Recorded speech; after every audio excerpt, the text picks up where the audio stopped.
What you are going to see here is a time progressive video of the rehabilitation process from a traumatic brachial plexus injury caused by a 60-mile-an-hour head-on motorcycle collision.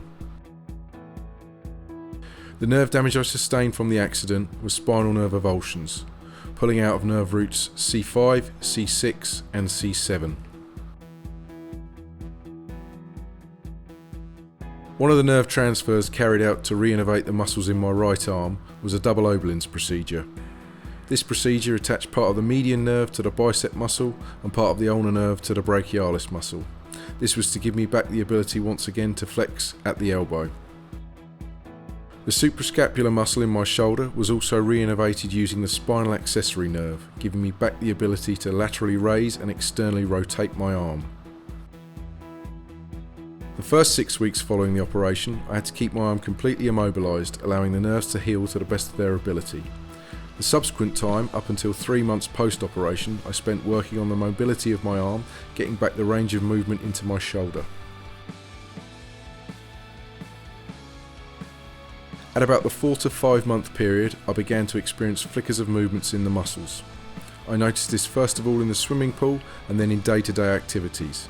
The movements at this time were disjointed and difficult to execute, but by using the pool, mirrors and visualisation I saw definite progression. In the following 3 months I used the swimming pool more heavily to work on the coordination of the movements in my arm. The natural weight of my arm outside the pool was enough of a training stimulus to elicit an overload and bring back some strength into my arm. Towards the end of this period, I began to see flickers of movement in the medial head of the tricep, giving me the ability once again to extend at the elbow. Up until about a year post-operation, I spent this time increasing the end range strength of the movements I had got back. For this I used the swimming pool heavily and adapted exercises in and out of the gym. As you can see here, the coordination and timing was starting to improve drastically. I found that concentrating my efforts on the weakest elements of the movement helped further improve the strength of the stronger components in my range. It is also during this time I noticed a whole body shift to the musculature on the left hand side and started trying to adapt exercises and activities accordingly to allow for this. At about the 15 to 16 month period, deliberate, purposeful, coordinated movement was starting to take shape. I had the ability to grip objects whilst extending my arm slightly, supinate the wrist, and abduct and externally rotate the arm. The more movements I joined together, the more functional my arm became. The process I used at every stage was exactly the same.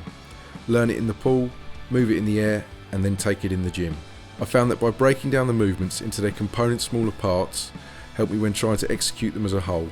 I used pre-accident motor patterns such as golf swings and throws to help remind the nerves of what they were going to do again.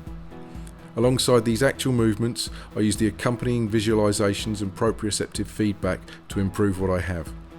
I feel that this was significantly helpful in achieving the results I have now. Since making this video, I continue to get stronger and am consistently being able to do more things. If the reality is further operations, then I will adapt and apply myself once again, knowing that the biggest improvements in my strength and movement I've got back have been as a direct result of the effort put in. If you are watching this video and you have encountered a similar sort of injury, then just start from where you are with the movements that you have and you will definitely be able to improve what you have got. I hope you can take something from this video and we'll love to hear from you to help you out.